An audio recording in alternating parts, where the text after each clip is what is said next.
Hey guys, welcome back to the Pitera channel, and we have a packed show for you tonight with lots of information if you plan on cruising in 2021. I'll be back to give you all of that information right after this.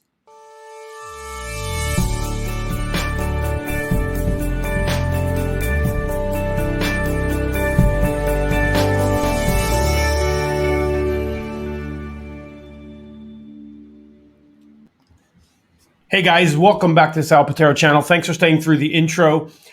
As always, if you're new to our channel tonight, please make sure you click that subscribe button, click the little bell notification. That way YouTube will let you know every time we go live and put up a brand new video. So today is a different type of video for us. We're going back to what we used to do before COVID and giving you informational on what cruising is going to be like.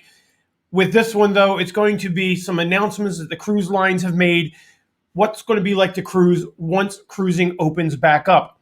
Now, that's the good news is lots of cruise lines are starting to announce, like Carnival did yesterday, things that are going to affect your onboard experience when you start to cruise. This is actually a good thing because lots of them are designed not only to keep you safe, but it also is a good step that Carnival and other lines are actually planning to open up in the beginning of May when they're scheduled to. Typically, cruise lines in the past haven't released this kind of information because they know that it's going to affect sales a little bit. Some people aren't going to like some of these. Some people are really going to love them. But it is a good sign if you're an avid cruiser and you're planning a cruise. This is a good sign that the cruise lines are planning on opening up shortly. So what have the cruise lines decided that they are going to do? Well, let's start with some of them. The first one is they're going to be booking ships to lower capacity. So when you call Carnival, call Royal Caribbean, call Princess, any of the lines right now, you may find that ships are already sold out. Lots of people that have been booking cruises along the way have had them canceled, so they're refilling ships. And ships that are booking now are only booking, we're told, between 50 and 60% capacity. That's the reason why ships may appear to be sold out. Now, the good news is, some of these things we're going to go over tonight involve social distancing, and with ships at half or just over half capacity, it will make that a lot easier. So that's the first thing you can look forward to when cruising opens back up.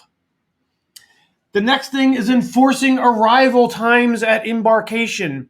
Cruise lines such as Carnival, when you check into your cruise on their website, they give you an embarkation time. That is a time for you to show up at the pier.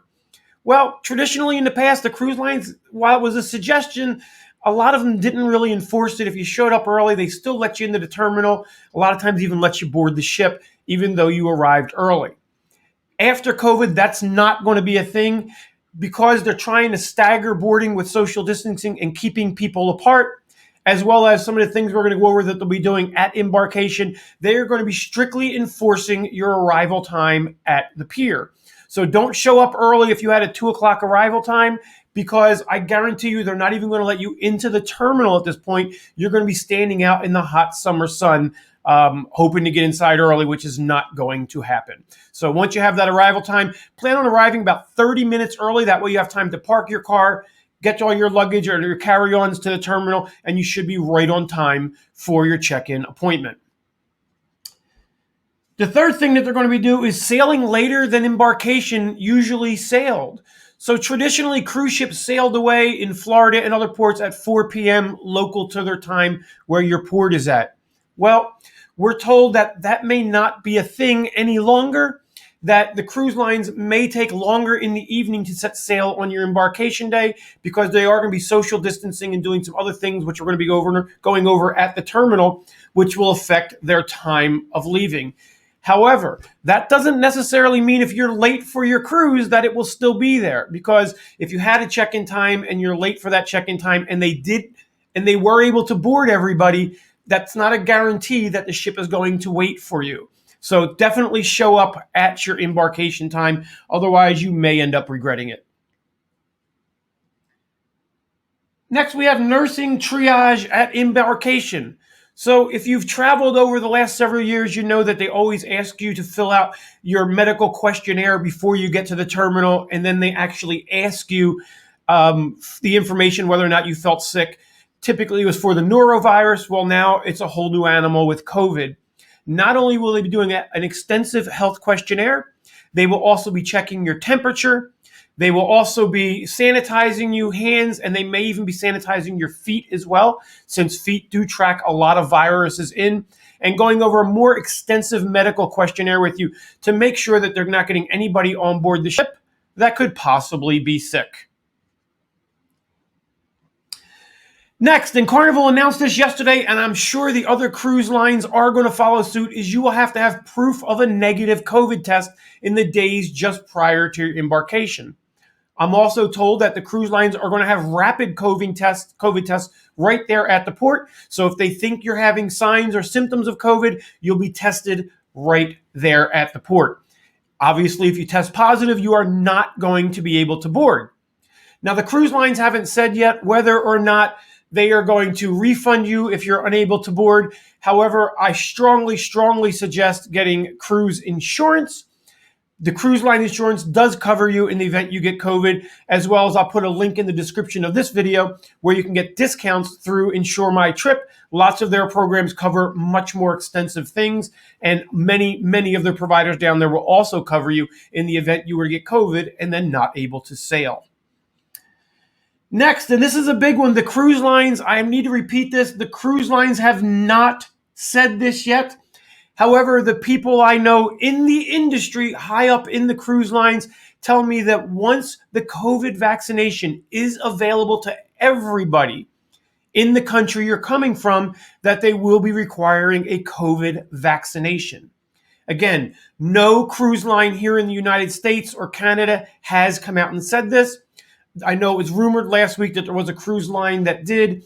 There was one overseas that had a couple of ships who are requiring it when they open back up. But no, as of today, of the taping of this show, no cruise line here in the United States has come out and said that they are going to be requiring a COVID vaccination. However, I'm here to tell you that people I know inside the industry say that once it is available to everybody, which obviously isn't now since a lot of people can't get the vaccination, but once it is available to everybody, the cruise lines will most likely be requiring it.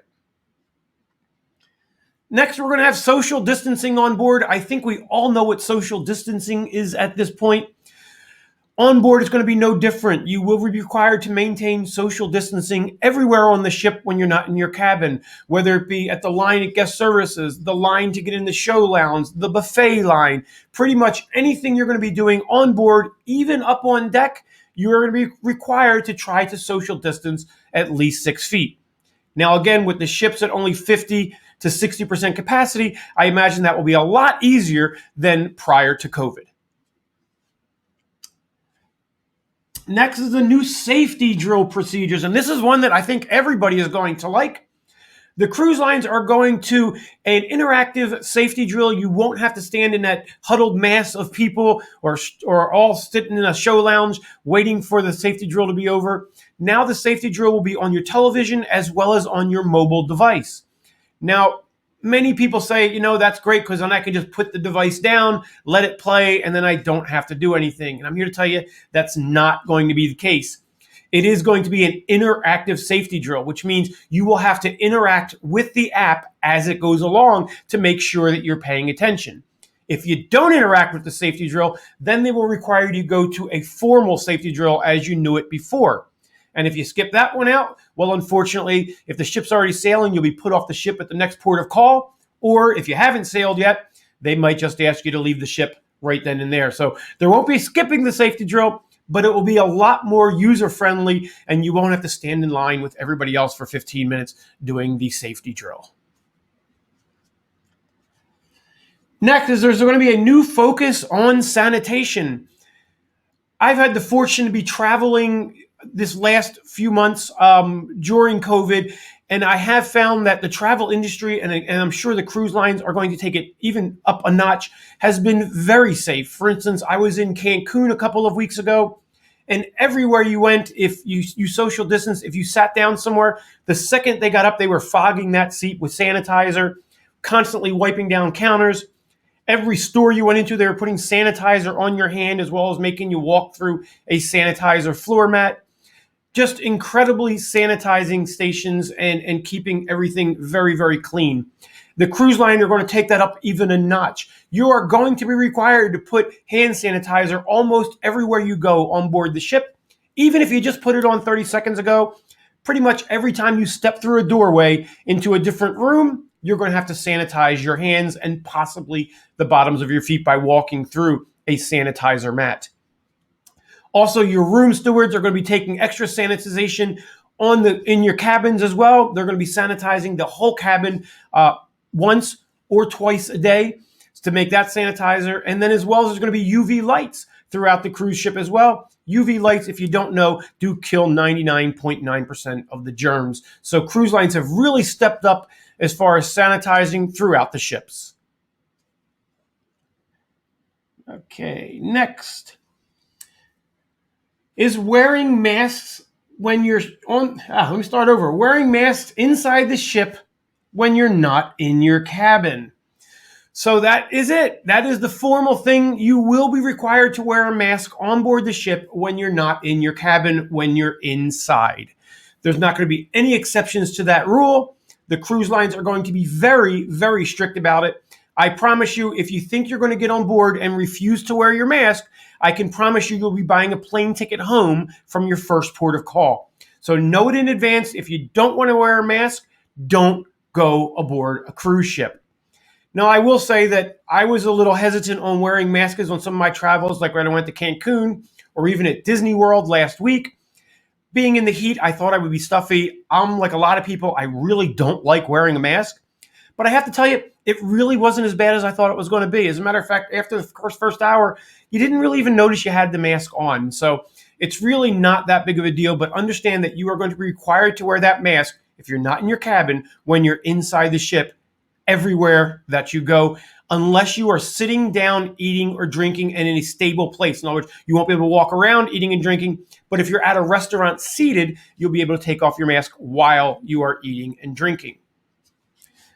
Next one is wearing masks when you're out on deck. Wearing a mask when you're out on deck when you can't social distance. That's right. You're going to have to wear a mask even when you're out on deck if you're not social distancing.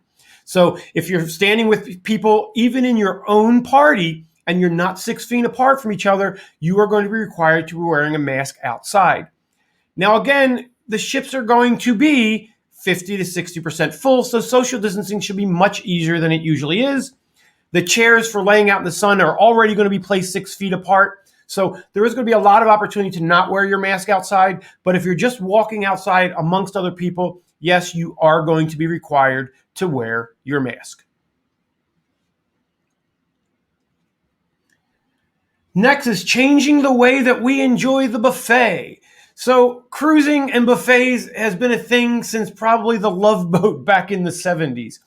Everybody loves a good buffet. You know, cruising, they feed you constantly in the main dining room, in the buffets all over the ship. Buffets are going to still be a thing, even though certain cruise lines said they were going to do away with it. They have changed their mind, and buffets are going to be a thing on almost every major cruise line here in the United States. But it's going to be different. It's going to be cafeteria style. Now, what that means is you'll still walk through the buffet, social distance with the person next to you, and there'll be somebody behind the buffet. They will hold your plate wearing gloves, and you will tell them what to put on your plate as you walk through the buffet. And then at the end of the buffet, the server will hand you your plate full of food. So the good news is we're still going to have a buffet. We're just going to have a buffet in a different way than we usually have on board a cruise ship. And obviously the benefit of this is you don't have everybody touching the utensils, everybody touching every plate. Just limit the spread of any possible infections that could be on a cruise ship. Personally, I think even after COVID, they should absolutely continue this direction, because even with norovirus, which is a stomach flu, which will always be around, it's a great way to stop infection from transmitting from one person to another. So I'm in favor of keeping this full-time even after COVID.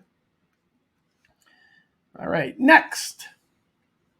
Cost-cutting measures, food, entertainment, etc. So you can imagine that the cruise lines have lost so much money over the last year that they are going to be cutting costs when we go back to sea. The buffet is probably one of the ways they're going to save a tremendous amount of money. Having it, the waiters serve it onto your tray. I can assure you, you're not going to have that one person who takes 15 pieces of fish just to dump 14 of them in the trash can when they are done eating. And we all know that the waste at the buffet on a cruise line is just unbelievable. They're probably going to cut back in some of the entertainment as well. We're not sure what the shows are going to look like at this point, but we do know that there are going to be some cutbacks on the cruise line. So expect that when you go. You really should be cruising at this point for the love of cruising, but understand that when you get on board, things are going to be different. So don't wander down the guest services all mad because you've never done it this way before and you're doing it different now. Everything is going to change when we go back to cruising. I'm actually kind of excited for it because for me, it's going to be like a whole new experience, learning cruising all over again. I'm sure once COVID is gone, things will go back to normal. But for now, you need to get on board and just understand that things aren't going to be different than the way you're used to cruising. Next, we have contact-free purchasing. And if you look at the picture on your screen, this is Princess. You are looking at the medallion around her neck. You can't see it on the gentleman's hand, but he has one in his hand as well. And I think all of the cruise lines are talking about going to contact-free purchasing. So you will no longer have to hand them your sign-in sale card to make a purchase. You'll no longer have to touch one of the pens to fill out the slip. You'll have a medallion or some other mechanism that will work as your room key as well as signing on board. If you've been to Disney, you know Disney has been doing this successfully for several years now with the Disney wristband that they have. And most of the cruise lines are talking about going in this direction after COVID. That way, there's not constantly one person touching the card, your sign and sale, and then giving it to the waiter, and then him touching another person, and et cetera, and spreading it all the way down the lane. So you can expect most of the cruise lines are going to go to contact-free purchasing. I am all in favor of this. I know how well it's worked on Princess, on the ships they've tried it on. I know how great it works at Disney World. So this is just a phenomenal system. I think your sign and sale card will be a thing of the past. No more group dining at the main dining room. So one of the things I know I love, even though Debbie doesn't, I love sitting in the main dining room with a group of people that I've never met before. We can talk to each other. We can lie to each other. All the fun things you do when you're on a cruise. Well, that's not going to be happening after COVID. After COVID, the only people sitting at your dining table are going to be people that you came onto the ship with. No strangers are going to be sitting at your dining table. And it's not going to be a main deal because, again, the ship is going to be 50 to 60% empty. So it's going to be a lot easier to social distance people in the main dining room. Let's see, where are we at? Here we go. Next, we have limited seating at show performances and spreading out entertainment on board the ship. Again, keep in mind, the ship is only going to be filled to half capacity. So it's not going to be that hard to get a seat, but they are going to be requiring that seating be stretched out in the performance lounges, as well as having alternate performances, smaller performances throughout the ships. That way people aren't gathering into one big area to watch shows. I actually like this idea too. I think it's a fantastic idea. I think the cruise directors out there are going to be more imaginative to find shows that you haven't seen before. If you've traveled and you're loyal to a line, you know most lines you see the same things over and over again. I think the cruise director and the entertainment staff right now during this downtime is thinking all kinds of new entertainment venues that they can have to make sure that their guests have a great time on board. I, for one, am completely looking forward to this. Next, social distancing in the casino, outdoor lounges, etc. So again, we go back to the social distancing. Almost everything that the casino is doing is designed for social distancing and sanitization. So there will be less deck chairs out on deck. You're not going to be able to sit right next to somebody at the casino. You're not going to be able to wait in line at the casino for that special machine. They will be limiting capacities literally throughout the ship, everywhere you go, to make sure that social distancing isn't adhered to. Next, and this is one that they did over in Europe, and Carnival has announced already that they are going to be doing this, and I guarantee you all of the other cruise lines are about to follow suit, and that is to get off the ship at a port and call, you must be on a cruise purchased shore excursion. You won't just be able to get off the ship and walk around through town. You also won't be able to book an excursion through somebody online and walk off the ship and get onto a private excursion. It'll have to be one booked through the cruise line. So a lot of people are angry about this, and I'm not. And here's why. First of all, the only way that the cruise line at this point, as well as the people in port, can guarantee that we are not transmitting any viruses to them, as well as them transmitting any viruses to us, is to limit us to shore excursions that only go to places where they know we are going to be away from their normal population of people. It makes it much safer for them that if we have somebody sick, they're not going to get sick. It also makes it a lot safer for them that we're not just walking into town. If anybody's there sick, they're not going to give us sick and bring it back on to the ship. Yes, we all know the cruise lines make money on their shore excursions, but this is really the only way to do it universally. And the other side to this is some ports of call are requiring by law that ships do this in order to even stop at their port. So the best way to do it is just to say, this is our policy for everybody. Now, the other thing is that and we've seen this overseas, if you decide to purchase that shore excursion and think you're going to be the guy who goes on a shore excursion and doesn't want to wear their mask and doesn't want a social distancing, that you're going to be able to get off and nobody's going to care. I can promise you every shore excursion has signed a contract to meet with the ship's protocols. So that means if you're going to be indoor during a excursion, you are going to be required to wear a mask. If you're going to be outdoor during an excursion where you can't social distance effectively, you are going to be required to wear a mask. If you don't, they are required by contract to let Carnival know, and you will not be allowed to reboard the ship. You'll be finding transportation home on your own dime. So don't be that guy who thinks that they can get away with it. I promise you, you won't. None of these shore excursion companies are going to want to risk losing their contract with the cruise line, because that is their bread and butter, because you didn't want to wear your mask. Also, don't think you can straddle away from one of those shore excursions and go your own way and then just show back up at the ship, because if you do that, and we did see it happen over in Europe, you won't be allowed to board the ship when you get back. So if you leave that shore excursion at any point, you won't be allowed to get back on the ship when you get back. So shore excursions, they are taking seriously. If you want to get off from that port of call, make sure you purchase a shore excursion. Now, that being said, shore excursions are going to sell out pretty quickly, since that's the only way to get them. So I strongly recommend buying that shore excursion on your cruise line's website when you book in for your cruise, because once you get on board, it may be too late for that shore excursion that you wanted. Okay, next we have quarantine and isolation if you show signs of infection. So you're on board the cruise ship and you come down with signs that you might have COVID. First of all, they are going to, before they do anything, they are going to isolate you from the rest of the ship. Unlike in the past, they're not going to restrict you to your cabin. They are going to have a special section of the ship that is completely empty, has its own ventilation system that is solely designed for people they think may be infected with the virus. So you'll be immediately evacuated to that portion of the ship. You'll be given a rapid COVID test. And as long as you're showing those signs, be prepared that you could be isolated and quarantined to your cabin.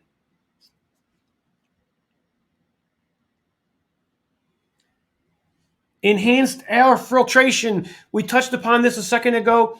The ships have made a great air filtration upgrade to all of the ships, literally every cruise line in North America. So you now have your own Hepa air filtration system in your own cabin. They have UV lights on the air before it gets to your cabin. So every cabin now will have a separate UV system, so you're getting your own air into your cabin. You're not sharing air with the cabins from around the ship, designed to keep you more safe while you're in your cabin. Next, we have a dedicated free medical care and trained by staff who are trained in dealing with coronavirus infections. So if you have any sign that you might be sick, medical on board the cruise ship is going to be totally free to you now on most cruise lines. So don't think you're going to go down there and get that hefty bill that you used to get. Even if you don't think you have COVID, for minor things, they're not going to be charging any longer. They want people to go down if you're having any symptoms at all. I know if you go down there, you're at the risk that if you have symptoms, you could be getting quarantined.